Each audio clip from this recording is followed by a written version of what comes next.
الرحمن الرحيم. الحمد لله رب العالمين وله أشرف الشكور والسجود رب العالمين ولله أجيب وتوالي وتشي مسكين على التوفيق والإكرام إلى الله بيعين الرحمن وقدر الحمد لله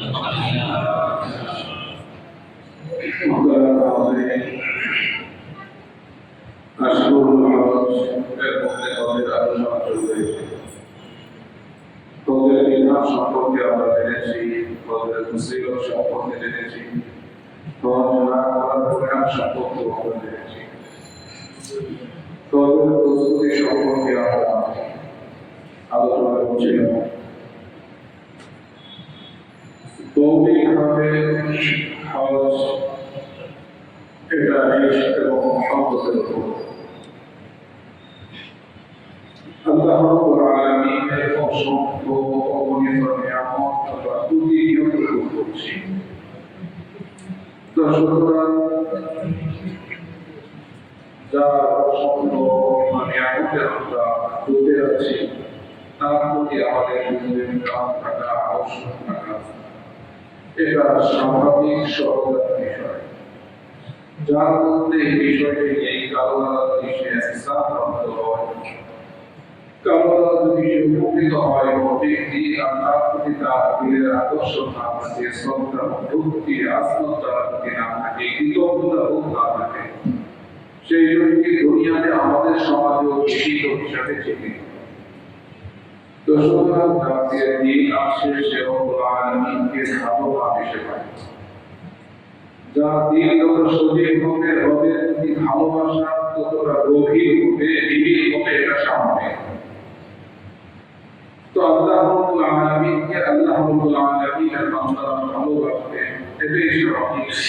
যেহেতু তিনি আমার খালেক, আমার স্রষ্টা, তিনি আমার মালিক, বিরাসাত, রিজিকদাতা, সকল কিছু রব্বুল আলামিনের দয়ায় আমি পাচ্ছি।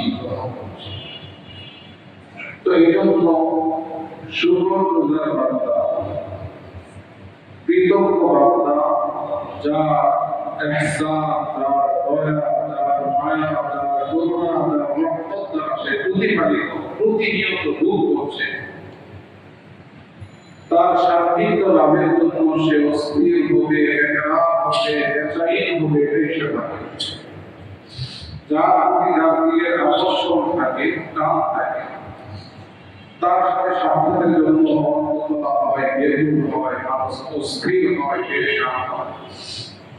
তো আল্লাহ রাব্বুল আলামিনের যে বড় ইহসান আমার উপর আকাম তিনি আমার খালেক, আমাকে সৃষ্টি করেছেন। চলার শক্তি ছিল না, তিনি চলার শক্তি দান করেছেন। বলার শক্তি ছিল না, বাক শক্তি তিনি দান করেছেন। বোঝার শক্তি ছিল না, তিনি আমার বুঝের পরিপক্কতা দান করেছেন। তো সকল কিছু তো তারই নিয়ামত, আমি প্রতিনিয়ত ভোগ করছি।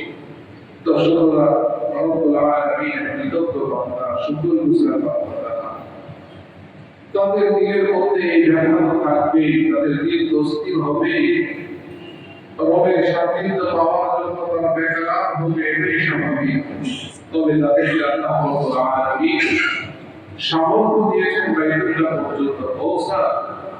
আল্লাহ তাআলা ওই সকল বান্দাদেরকে রবের সান্নিধ্যের মাধ্যমে ওই ঘরের মালিকের সান্নিধ্য লাভ করেন।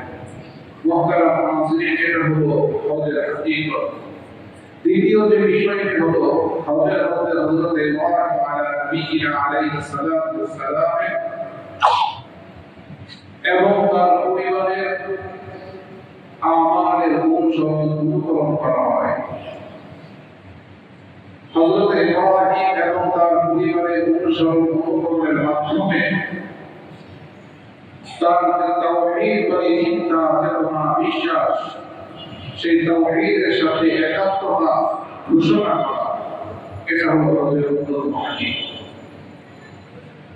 হযরত ইব্রাহিম আলাইহিস সালাম তিনি জীবনে বহুবার রব্বুল আলামিনের আনুগত্য কিভাবে করতে হয় সেই বিষয়টা দেখিয়েছেন। নিজের আমল নিজের বিবেক, বুদ্ধি, যুক্তি এই সকল কিছুকে পদদলিত করে তুচ্ছ করে এর বিরুদ্ধে অবস্থান নিয়ে রব্বুল আলামিনের হুকুমকে তিনি বাস্তবায়ন করে দেখিয়েছেন যে কিভাবে আল্লাহ তাআলার হুকুম করতে হয়। কোরআনে কারীমের মধ্যে রব্বুল আলামিন ইরশাদ করেন ওয়া ইযিল লানা ইব্রাহিম রাব্বুহু বিকালিমাত ফাআতাবাহুন্না, যে হযরত ইব্রাহিম আলাইহিস সালাতু ওয়াস সালামকে আল্লাহ রাব্বুল আলামিন যে পরীক্ষা দিয়েছেন, বিভিন্ন বিষয়ে বিভিন্ন সময়ে পরীক্ষা নিয়েছেন। তো রব্বুল আলামিন বলেন ফাআতাবাহুন্না, প্রত্যেকটা বিষয়ে ইব্রাহিম শতভাগ সে সফল হয়েছে। আল্লাহ রাব্বুল আলামিনের পক্ষ থেকে হযরত ইব্রাহিমকে হুকুম দেওয়া হলো যে ইব্রাহিম তুমি তোমার স্ত্রী এবং নবজাতক সন্তানকে নির্জন উপত্যকায়, যেখানে পানি নেই, যেখানে দুর্বলতা নেই, সেখানে রেখে আসো। তো স্বাভাবিকভাবে আমাদের বিবেক, বুদ্ধি, যুক্তি বিরুদ্ধে অবস্থান নিয়ে সেখানে রেখে আসা, সেটা আমাদের জন্য হয়তো চিন্তার কারণ হতে পারে। কিন্তু হযরত ইব্রাহিম আলাইহিস সালাতু ওয়াস সালাম রব্বুল আলামিনের প্রতি পরিপূর্ণ আস্থা এবং বিশ্বাসের সাথে, ঈমানের দৃঢ়তায় তিনি তাদেরকে নিঃসংকোচে সেখানে রেখে এসেছেন। পরবর্তীতে আমার আদেশ হলো যে সন্তানকে জবাই করা। হযরত ইব্রাহিম আলাইহিস সালাতু ওয়াস সালাম তিনি আকল এবং যুক্তির বিরুদ্ধে চূড়ান্ত বিদ্রোহ করে নিঃসন্তানের গলায় ছুরি চালালেন। কোনো চিন্তা করলেন না, ভাবলেন না যে আল্লাহ তাআলার হুকুমটাকে এভাবেই পালন করতে হয়। যখন রব্বুল আলামিন আমার মাল চান, নিঃসংকোচে দ্বিধাহীন চিত্তে এবং রব্বুল আলামিনের কৃতজ্ঞতার রব আমার থেকে কিছু চেয়েছেন, যা তিনি দান করেছেন এটা আমি দিতে পারবো, দিতে পারছি, সুযোগ হয়েছে বা সুযোগ আসছে, এটা আমার জন্য বড় প্রাপ্তির, বড় সৌভাগ্যের। এই চিন্তা, এই চেতনায় আমার মানকে আমাদের সন্তুষ্টির জন্য কোরবান করা, আমার পরিবার পরিজনকে কোরবান করা, এমন যদি হয় যে আমাদের দুনিয়ার সবাই সম্পদ আমাদের সন্তানের ভবিষ্যৎকে সুন্দর করার জন্য করি, যে সন্তানের জন্য আমার দিবারাত্রি পরিশ্রম প্রয়োজনে ওই সন্তানের গলায় ছুরি চালাতেও দ্বিধা করবেন একজন ইমানদার, একজন মুমিন, রবের সবচেয়ে আশিক যিনি, প্রেমিক যিনি, তার কাছে সবচেয়ে বড় বিষয় হলো আল্লাহ রাব্বুল আলামিনের সন্তুষ্টি। যে রব কিভাবে সন্তুষ্ট হবে সেটাই হলো। তো হযরত ইব্রাহিম আলাইহিস সালাতু ওয়াস সালাম এবং তার পরিবারের পরিজনের অনুসরণ করার তাদের মধ্যে বলা হয়। তো আল্লাহ রাব্বুল আলামিন আমাদেরকে যে বিষয় নির্দেশ দেন, যখন যেভাবে নির্দেশ দেন তখন সেই বিষয়টা সেভাবেই পালন করা। শুধু এতটুকু নয়, বরং সারা জীবনে আমাদের যে ইবাদতের চিরচারিত অভ্যাস, সেটাও দেখা যায় যে নিবন্ধন হয়ে যায় আমার মধ্যে। সারা জীবন আমরা সালাত আদায় করেছি, মাগরিবের সময় হয়েছে, সূর্য অস্ত গেল, মাগরিব আযান হয়েছে, মাগরিবের সময় মাগরিব, আবার ঈশার সময় ঈশার সালাত আদায় করেছি। কিন্তু আল্লাহ রাব্বুল আলামিনের পক্ষ থেকে যখন হুকুম হলো, কাজী সাহেব আমাকে হুকুম করার পর সূর্যাস্তের পর ময়দান করা ছাড়া মাগরিবের সময় কিন্তু সেখানে আর মাগরিব পড়া হয় না। মুজদালিফায় পৌঁছে একসাথে মাগরিব এবং ঈশা। তো ইবাদতের যে ধারাবাহিকতা, স্বাভাবিক যে নিয়ম, সেটাও সেখানে রক্ষা হয় না, কারণ আল্লাহ তাআলার হুকুমটা সেটাই এমন। রব যা করেন সেটাই বাস্তবায়ন করা, এটাই মুমিনের কাজ, এটাই ইমানের কাজ। ওয়াক্তারা ফাসিক তো তাইরা যে আল্লাহ রাব্বুল আলামিন আমাদেরকে যখন হুকুম দেয় যে সারা জীবন আমরা বিভিন্ন ধরনের বিভিন্ন নিদানের পোশাক আমরা পরিধান করি, কিন্তু হজের বেলায় রব্বুল আলামিনের পক্ষ থেকে নির্দেশনা হলো যে তুমি হজ পালন করবে, মুহরিম হবে, এই অবস্থায় তোমাকে তোমার ইচ্ছা অনুযায়ী, তোমার খুশি অনুযায়ী, তোমার চাহিদা অনুযায়ী পোশাক পরিধান করার সুযোগ নেই। তুমি এমন পোশাক পরিধান করবে যে পোশাকের মধ্যে কোনো সেলাই পর্যন্ত থাকবে না, শুধু দুইটি চাদর তুমি পরিধান করবে। মুহতারাম হাজিরিন, তো আমাদের জীবনের স্বাভাবিক যে গতিধারা সকল কিছুই দেখা যাচ্ছে বাধা হচ্ছে। কেন হচ্ছে? কেন পরিবেশ সেটাকে দিচ্ছে? মুহতারাম হাজিরিন, এই জন্য যে আমার মালিক তিনি চান যে আমি এই অবস্থায় এই পোশাকটা অবলম্বন করি, এই পোশাকটা পরিধান করি। তো লিবাসুল ইহরামের হাকিকত মুহতারাম হাজিরিন, আমরা যে পোশাকটা পরিধান করি এই পোশাকটা ইহরাম না, বরং ইহরাম অবস্থায় রব্বুল আলামিন কর্তৃক শরীয়ত কর্তৃক অনুমোদিত পোশাক। এজন্য মহিলারা স্বাভাবিক যে পোশাক সে পোশাকই তারা পরিধান করে। আর ইহরাম অবস্থায় যে পোশাকটা আমরা পরিধান করি, যে আমার এই সাদা পোশাক, যদিও সাদা পোশাক এটা আবশ্যক, কিন্তু পোশাক দুইটি পোশাক হবে, দুইটি চাদর হবে, একটি ইজার হিসাবে হিসাবে সেটাকে পেঁচিয়ে ব্যবহার করা, আর একটি উপরে কাঁধে দেওয়া। সেলাই বিভিন্ন এটা হলো বিধান। সাদা হতে পারে, ভিন্ন কালার হতে পারে। তো স্বাভাবিকভাবে মুহতারাম হাজিরিন, সাদা শুভ্র কালার এটা যেহেতু সকলের নিকট পছন্দ এবং সবচেয়ে সুন্দর, তো স্বাভাবিকভাবে এই পোশাকে আমরা পরিধান করি।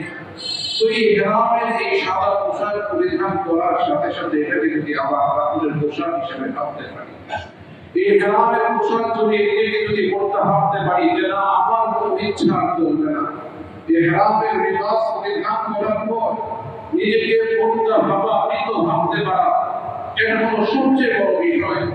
কারণ একজন যোদ্ধা তার অবস্থাটা কি? একজন যোদ্ধা মৃত ব্যক্তির অবস্থা হলো এই যে যখন তাকে গোসল দেওয়া হয়, মুহতারাম হাজিরিন, তার কোনো ইচ্ছা অনিচ্ছার বিষয় থাকে না। তাকে গোসল তিনি গোসল দেওয়ার হাতে তিনি যখন যেভাবে ওঠান সেভাবে করে। মুহতারাম হাজিরিন, পানি পৌঁছলেও সে বলতে পারে না, কোথাও পানি না পৌঁছলেও সে বলতে পারে না।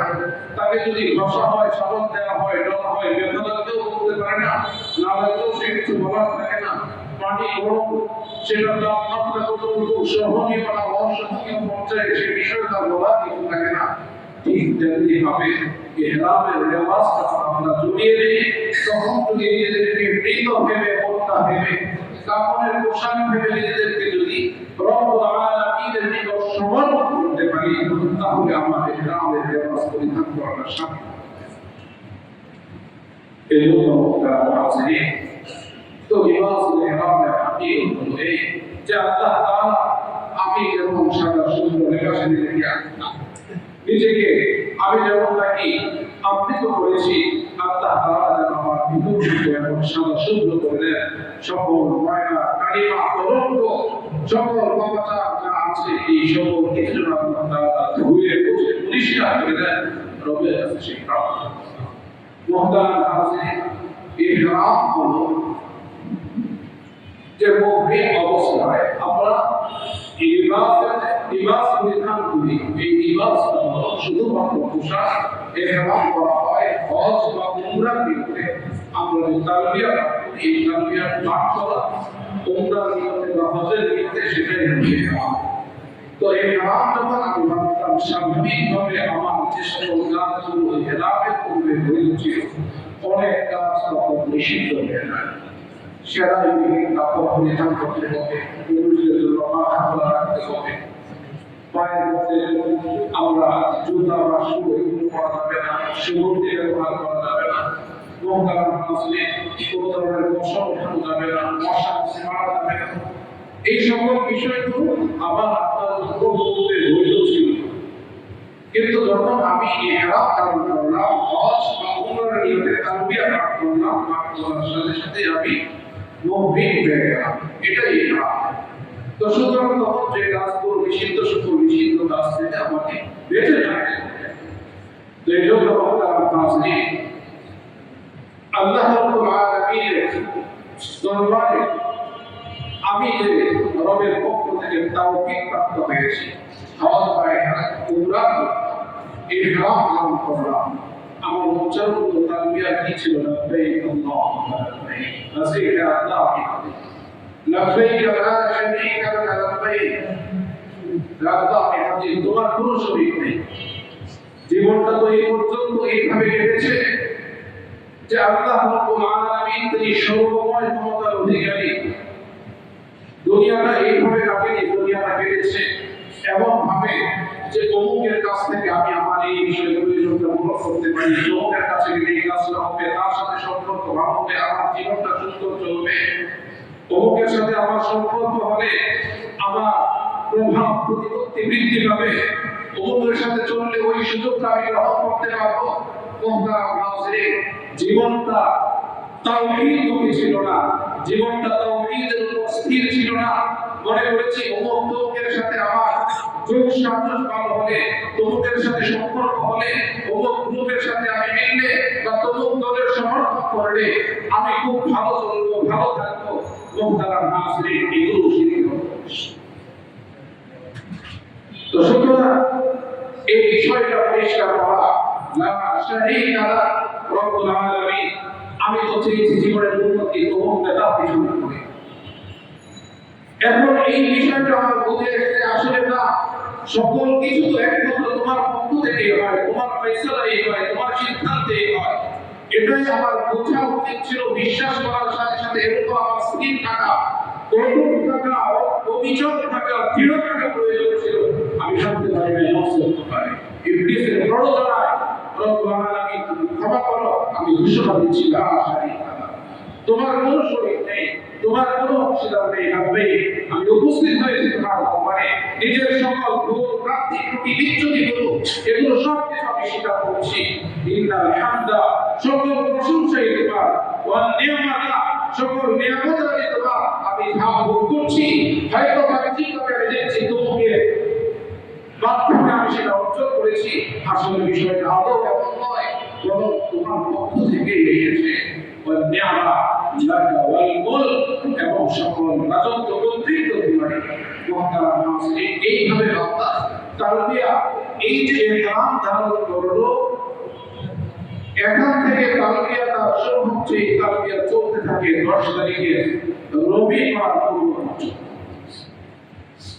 এবং তালবিয়া অধিকভাবে চলতে থাকে। পুরুষরা উচ্চ স্বরে তালবিয়া করবে, নারীরা নিম্ন স্বরে তালবিয়া করবে, অধিক থেকে অধিক পরিমাণে তালবিয়া।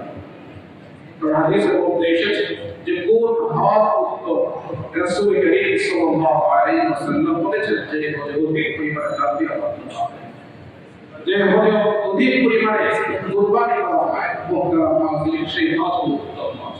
হাজির সাহেব কি রাসূল করিম সাল্লাল্লাহু আলাইহি ওয়াসাল্লামকে যখন প্রশ্ন করা হয়েছে যে একজন হাজির সাহেব কি, যে হজ করছেন, রব্বুল আলামিন বলেন যে তার মলিন দেশ, তার এলোমেলো চুল, কারণ সে তো রব্বুল আলামিন আশিক প্রেমী, সে তার ব্যাপার করবে, তার মাহবুবের ইচ্ছা বাস্তবায়ন করবে, তার নিজের দিকে সে খেয়াল রাখবে, নিজের সাথে করবে।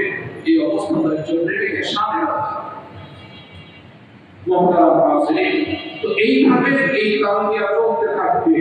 এই ভাব অনুভবের সাথে যে আমি তালবিয়া পাঠ করছি, এর মধ্যে আমরা মুক্ত থাকি যে রব্বুল আলামিন তিনি আমাকে সুযোগ দিয়েছেন। রবের এত নাফরমানি করেও তার ঘরের জন্য আমাকে নির্বাচন করেছেন। তো সুতরাং আমি রবকে হয়তো ভুলে গিয়েছি, আমি রবের নিয়ামতের কথা ভুলে গিয়েছিলাম, নাফরমানিতে ডুবে গিয়েছিলাম, কিন্তু রব তিনি আমাকে ভুলে, তার রহমত আমার জন্য বন্ধ করে দেননি, আমার জন্য তার রহমতের দরজা উন্মুক্ত রেখেছেন, অবৈধ রেখেছেন। এজন্য অসংখ্য অপবিত্র নাফরমানির পরেও ক্ষমা চাই দুবার হবে। তারপরে আল্লাহ তাআলা আমাকে পবিত্র করার জন্য, শুচিশুদ্ধ করার জন্য, রব তার সান্নিধ্য দেওয়ার জন্য আমাকে নির্বাচন করছেন, আমাকে সুযোগ দিয়েছেন, তাওফিক দিয়েছেন। মুহতারাম নাযরিন, এই কৃতজ্ঞতা এবং পিছনের বিচ্যুতিগুলো, সেগুলোর কথা স্মরণ করে এই দৃঢ় স্বীকৃতি এবং আস্থা সাথে তালবিয়া পাঠ করা, এটা হচ্ছে তালবিয়া। শুধু তাই না, যারা এই ভাব অনুভবের সাথে তালবিয়া পাঠ করে, হাদিসের মধ্যে এসেছে হযরত সাহাবী সাদ রাদিয়াল্লাহু তাআলা তিনি বর্ণনা করেন যে রাসূল কারীম সাল্লাল্লাহু আলাইহি ওয়াসাল্লাম বলেন মা মিন মুসলিমিন ইউলাব্বি ইল্লা লাব্বা من عن يمينه وشماله من حذر او بدر حتى تنقطع الارض من ها هنا وها هنا একজন মুসলিম যখন তালবিয়া পাঠ করে ইউলাব্বি ইল্লা ইউলাব্বা আন ইয়ামিনিহি ওয়া শিমালিহি যে সে যখন তালবিয়া পাঠ করে শুধু সেই তালবিয়া পাঠ করে না তার তালবিয়ার সাথে সাথে তার ডানে এবং বামে যে পাথর রয়েছে সাধারণ বৃক্ষতরুণতা রয়েছে আওলাদানি এবং মাটির খণ্ডগুলো রয়েছে এগুলো তালবিয়া পাঠ করতে থাকে কতদূর পর্যন্ত হাত্তা তানফাতিউল আরদু মিন হানা ওয়া হানা যতদূর পর্যন্ত ডানে বামে মাটির অস্তিত্ব আছে বৃক্ষের অস্তিত্ব আছে পাথরের অস্তিত্ব আছে এই সকলগুলো তার সাথে সাথে তালবিয়া তো আল্লাহ রাব্বুল আলামিনের আমাদের ওই তালবিয়া নসিব করে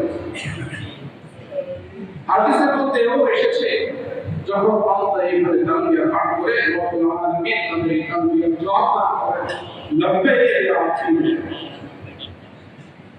মুহতারাম হাজিরিন শুধু তাই না নিছক শুধু মাত্র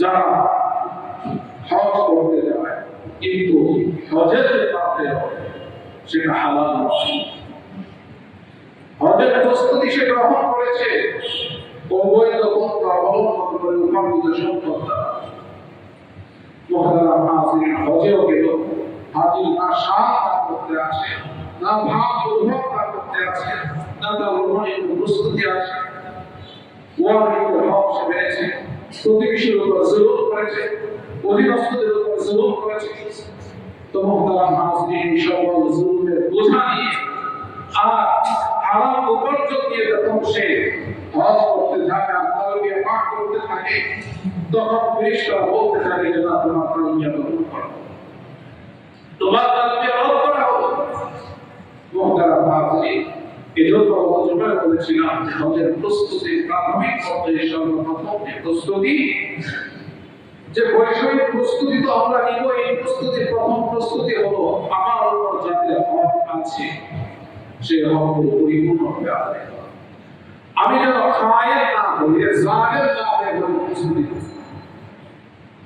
কারণ আমি জালেম অপরের উপর জুলুম করেছি হক নষ্ট করেছি আমি হজ করতে যাচ্ছি আমার কাছে ভালো আমার কাছে সে আমার খেয়াল আমি করছি আমার রক্ষা করি নাই তার আমার তাকে ফিরিয়ে দেওয়া নেই নাই এই অবস্থায় করতে যাচ্ছি ওদের সম্পদ আমি আত্মসাৎ করেছি উত্তরাধিকার সূত্রে যে সম্পদ সে লাভ করে বা তাকে ঠকিয়েছি কম দিয়েছি তারপর আমি হজের জন্য যাচ্ছি মুহতারাম হাজিরিন ব্যবসা বাণিজ্য করি গ্রাহকরা থেকে আমি ঠকিয়েছি তাদের সাথে প্রতারণা করেছি আমার পড়শি প্রতিবেশী যারা আছে তাদের সাথে আমার অন্যায় আচরণ আমার জুলুমি আচরণ সেগুলো আমার আছে তো তাদের কাছ থেকে ক্ষমা নেইনি বা কারো হক আমার নিকটে আমার করছিল সেগুলো আমি নিচ্ছি না এই অবস্থায় যখন যায় মুহতারাম হাজিরিন তালবিয়া পাঠ করে তখন ফেরেশতারা বলতে থাকে যে তোমার তালবিয়া গ্রহণ করো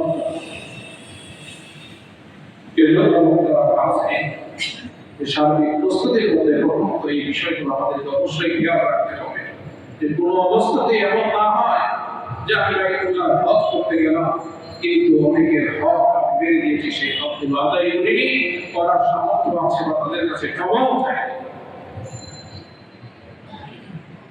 এজন্য তারা হাজিরিন হজ নুরানিয়া রুহানিয়া সজিয়ে এগুলো অপরিহার্য বিষয়